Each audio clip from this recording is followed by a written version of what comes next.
Austin Hayes continues to make a great first impression with the Cincinnati Reds. We'll discuss his big performance on today's Locked On Reds.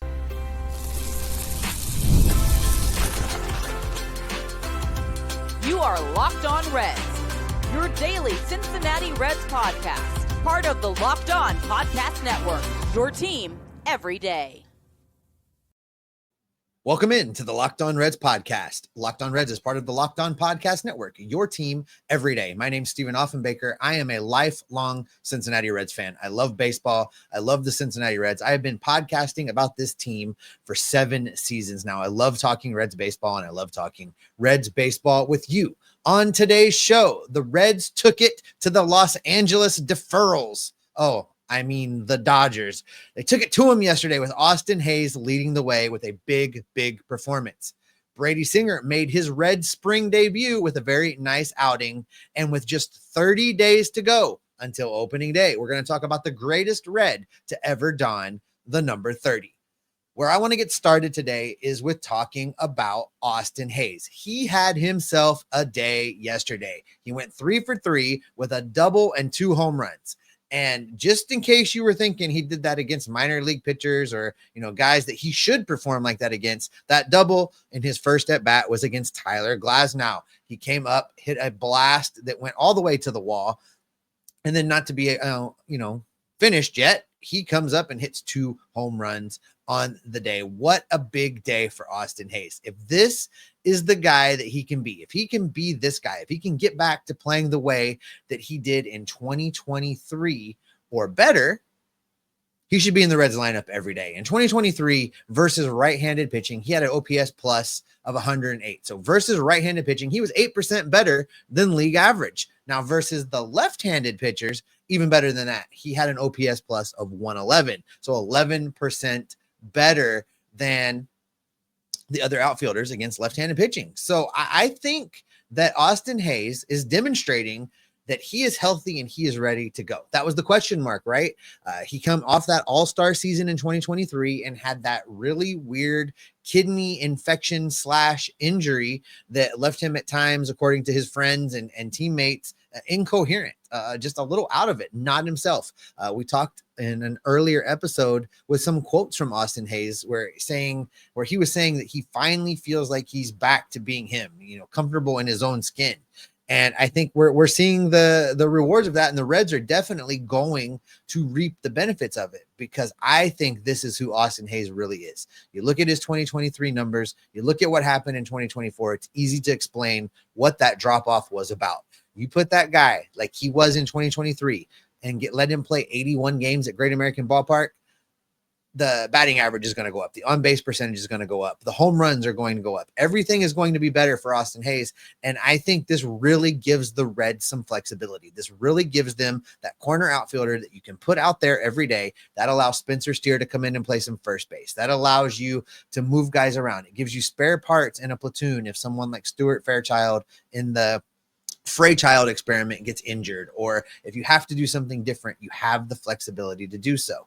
I love what we're seeing from Austin Hayes. I love the direction this is going. I know it's early. I'm trying not to be overly optimistic. I know I'm playing the part of optimism that Jeff usually plays, but in this instance, I really think it's possible that the Reds have found their guy in Austin Hayes. And I was a little reluctant to embrace it that much when they made the signing, but seeing that he is healthy, seeing that he is comfortable, I'm really excited about what Austin offers the Cincinnati Reds in 2025. Now, he's not the only guy that got some hits in the game against the Dodgers yesterday. We saw both Matt McLain and Tyler Stevenson get their first hits of the spring. With Matt McLain, once again, great to see him out there playing well, looking comfortable, getting his swings in, able to perform, to be the guy that the Reds are counting on him to be. That's exactly who they need Matt McLain to be. It's exactly what they need Matt McLain to do. Pencil him in at second base for 155 plus games and let him go out there and cook. I'm excited to watch Matt McLain continue to grow and hopefully be that guy that the Reds have expected him to be, that they sorely missed last year. With Tyler Stevenson, he didn't look very good in that first split squad game. And I didn't really lean into that very much when we talked about this on yesterday's episode, but he didn't look comfortable. It's nice to see him come out and get a hit and have a decent at bat. Now, he was playing designated hitter. He wasn't catching, something I think we'll see over the course of the year. And in Tyler getting a day off behind the plate, but still keeping his bat in the lineup. We'll see Tyler get his swings in at designated hitter with Jose Trevino doing some of the catching duties. And I like seeing Stevenson get things going. Like to see all of these guys get fired up, but it was really nice to watch him do it against the Dodgers. In addition to those two guys, Ellie had a hit, Candy had a hit, TJ Friedel also picked up a hit in this game. Candelario has started the moving around. We're seeing the lineups have guys playing different positions, which is going to be a theme this year. We saw Candelario start at third base in the first game of spring training. We saw him play first base yesterday. Those will be the two primary spots we see the Reds use him, maybe the occasional start at designated hitter as well. We've seen Gavin Lux move around. The first game, the split squad games, he was on the road team, played second base, then played third base yesterday. Those will be positions they use him in. There's been talk of Lux possibly filling in the outfield from time to time, playing in the corner. I could see that happening. These guys are going to get there at bats, and they're going to have to move around to do it. And hopefully, you get your core defense, right? I have said that the best defensive alignment for this team has Ellie playing third, Matt McClain playing short, Lux playing second with Spencer Steer at first or CES at first. But I don't think we're going to get that alignment very often, but I do think we could see it. I'll be interested to see at some point in time this spring, Ellie De La Cruz is over at third base. But with Gavin Lux moving around, with Candelario moving around, it's possible to just have your up the middle defense to be Ellie De La Cruz at short, Matt McClain at second, TJ Friedel in center. That could be the pretty much everyday lineup. And that's not a bad everyday up the middle lineup. My big takeaway from watching what the Reds were able to do against the Dodgers yesterday is that I don't care that it was spring training. I am not going to lean in to the, it was spring training, it doesn't matter stuff, because it was fun. It was fantastic. It was phenomenal watching these Cincinnati Reds absolutely pour it on against the Los Angeles Dodgers. And while the hitters were pouring it on, the pitchers were also shutting down the Dodgers. They held them to just one run in the game. I'll tell you how they did coming up next.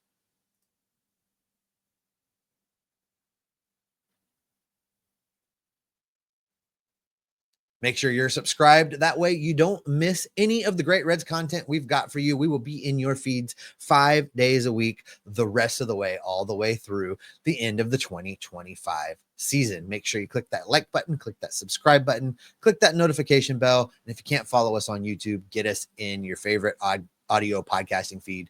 We're on all of the apps.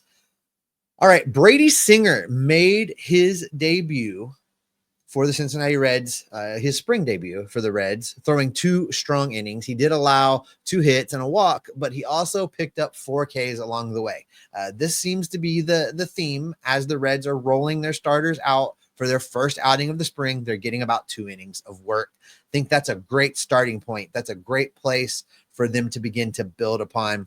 30 pitches. Get out there, get your work in, see how you recover, see how you do in the next start out. That's what the Reds are doing. Loved what Brady was able to do. A nice, strong introduction, if you will, to the fan base listening on the radio. Or if you got the MLB.TV feed and were able to watch it, it's good to see Brady as a member of this team. I continue to feel like he was really an underrated addition to this team. He was a great pickup in that I think a veteran stabilizing force to the Reds rotation that you can kind of stick in the middle of this rotation, and he'll just continue to go out there, and throw his 30 starts and be a workhorse you can lean on. I like this pickup. I like the direction this rotation is going. I'm looking forward to watching him continue to pitch this spring as he gets ready for the beginning of the season. Carson Spires came on and in relief pitched 2 innings following Brady Singer, and Spires did all right. He gave up a run. He gave up the only run of the game. But in his 2 innings of work, he gave up 2 hits and a walk, and he struck out 5 guys. Pretty solid outing against the Los Angeles Dodgers, whether it was their starters or not. But I'm still going to go out and just say right now that it really doesn't matter what Carson does this spring training. He is not going to make this team if everybody's healthy. But what an insurance policy to have kind of sitting around. You know, Carson's a guy you can bring up to fill in and eat some innings in your bullpen. He's a guy you can bring up for a spot start. The Reds have a lot of depth right now. And I know that's a theme that we hit on last year, but for right now, it looks good on paper. If everybody can stay healthy and get to the start of the season, the Reds are going to have the depth they need on the pitching side of things to not have the same things we've had over the last couple of years where they break down by the end. But lots of talent on this team. I think they did a good job, as I said, upgrading the rotation, and there's a good job of bringing in guys to this bullpen in Rogers and in Barlow to help kind of bolster things. I still think Graham Ashcraft will be out there. That bolsters things. We saw a bunch of arms make their spring debut for 2025 in yesterday's game. We saw Brett Suter out there with a couple of strikeouts. Emilio Pagan comes in and gets a strikeout. Tony Santillan got a couple of Ks, and then Scott Barlow comes in and gets a strikeout in his work as well. Each of those guys threw an inning. None of those guys gave up a run. That's what you're looking for. You're looking for them to come in and get the outs. And I know it's early, but I'm excited. I'm excited to see a healthy Pagan, a healthy Suter, a healthy Santillan be involved and be all three be guys that you can count on in this bullpen to come in and get things done for the Cincinnati Reds. So far on the starter side of things, we've seen Ashcraft go. We've seen Hunter Green throw. We've seen Nick Martinez. We've seen Brady Singer. The Reds are off on Tuesday. They're off today. So we'll have to wait one more day. But tomorrow, Wednesday, we get Nick Lodolo. And I'm very excited to see him pitch. You know, and I talked last week about Red starters and being on throwing programs. I said Lodolo and Andrew Abbott were on a throwing program. I misspoke. That's Rhett Lauder that's on a throwing program along with Andrew Abbott. Nick Lodolo was on a throwing program all offseason. That started way back in October. It allowed him to enter spring training healthy and ready to go. The Reds say that he doesn't have limitations. They're going to roll him out like all the rest of the starters. So look for 2 innings from Nick Lodolo tomorrow, probably about 30 pitches.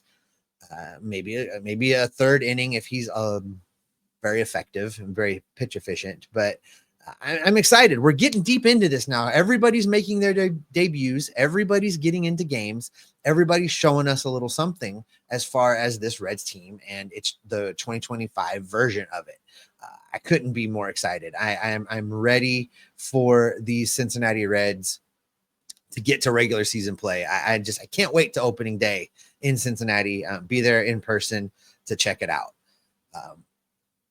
Speaking of getting to opening day, 30 days remain before we get to opening day. Just 30 days to go.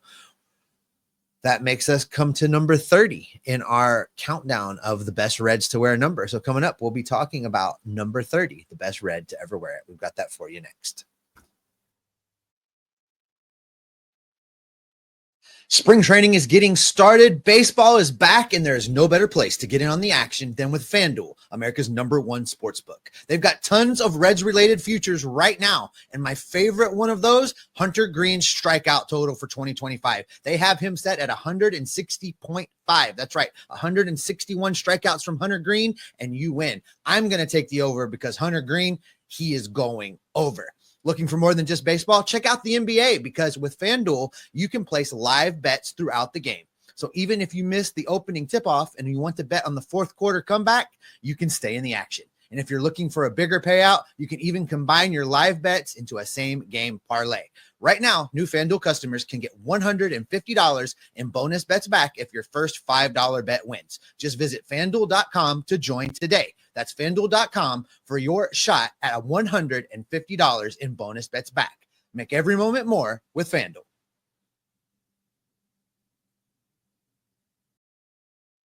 If you can't watch us on YouTube, make sure you take us with you as you listen to us in our audio channels. We'll go into the car, we'll go to the gym, we'll go wherever you are to talk Reds baseball with you. 30 days remain until opening day, and that brings us to who is the best member of the Reds to ever wear the number 30. And this is an interesting one.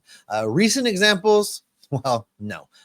The last former player to wear number 30 was Tyler Mahle. He's not going to win this one. Will Benson, currently wearing number 30, he is not going to win this one. As you work your way back in time, this is kind of a no-brainer. I know you guys are probably already in the comment section telling me that it's Ken Griffey Jr. And it's Ken Griffey Jr.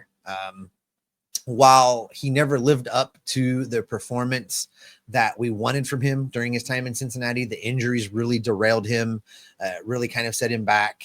He still put up a lot of home runs during his time in Cincinnati. He hit over 200 home runs as a member of the Reds, Hall of Famer. I know when we're doing this, we're looking at what they did as a member of the Cincinnati Reds. So even throwing out the things he did, 200 bombs as a member of the Reds, nothing to sneeze at. Other guys to wear this number: Eduardo Perez wore number 30 for a while, Vince Coleman, Brian Hunter, Roberto Kelly, who had a really good appearance for the Reds in a very short period of time. Dave Martinez wore number 30. Going further and further back in time, you get into the 30s and 40s. Paul Derringer, he would be an honorable mention as a guy that wore number 30 for at least part of his career. They changed numbers a lot back in the 30s. I'm going to have to ask our buddy Cam Miller what that's all about, because a lot of guys switch their numbers around a lot in the 30s into the 40s. The other honorable mention, with Ken Griffey Jr. being the best Red to wear number 30 and Paul Derringer being an honorable mention, there is one other honorable mention, and that's Ken Griffey Sr. Ken Griffey Sr. wears number 30 during his time in Cincinnati, and not quite the power of Junior Griffey, but during his time as a member of the Reds, Ken Griffey Sr. added 71 home runs of his own. He was good for a WAR of 25.4 in 12 years as a member of the Reds. A solid contributor to the Big Red Machine. And a lot of people don't realize this, but Ken Griffey Sr. has a World Series ring from 1975, a World Series ring from 1976, and a World Series ring from 1990. He left the Reds in 1990, played part of the year with the Reds, and then went over to Seattle to play with Junior Griffey. So he got a ring that year. So Ken Griffey Jr. has 3 rings as a member. I'm sorry, Ken Griffey Sr. has 3 rings as a member of the Reds. So I have to make him an honorable mention. I don't think that, better than Griffey, but Griffey Jr., but Griffey Sr. was a very good player for a very long time. Not a Hall of Famer, not a guy that, overwhelmed you with his numbers, but he had a lot of good seasons and he was able to do it at a high level. I mean, just you look at the time he spent in Seattle at age 40 going over. He appeared in 21 games that season for the Seattle Mariners. He hit 377, 443, 519. And then in 30 games in 1991, 282, 380, 400. That's his line. And in case you didn't know, Griffey's Senior and Junior, the only father and son in Major League Baseball to hit back-to-back home runs. They did that as members of the Mariners. I enjoyed both of them being in Cincinnati. I remember Griffey Sr. playing and getting to see Griffey Jr. play. Tremendous to get to watch the father and son act, and was really glad when they ended up getting to play together. We're gonna wrap early today. This is gonna be an abbreviated version of the Locked On Reds podcast today, gang. We're gonna be back in your feeds tomorrow after the off day, kind of getting you set for as the Reds move towards the weekend, with spring training really just in full swing, watching what everybody's doing. I hope you've been able to catch some of these games on MLB TV, or I know one was broadcast in Cincinnati's local market on FanDuel Sports. So hope you've been able to get a good look at the Reds, get a little baseball fix. I know it's cold back in Cincinnati. Spring is coming. Summer is coming. Baseball is coming, guys. Hang in there. We'll be in your feeds every single day, gathering up all of the news, the reports, the rumors, the information out of Goodyear. We'll bring it back here to keep you locked on Reds every single day.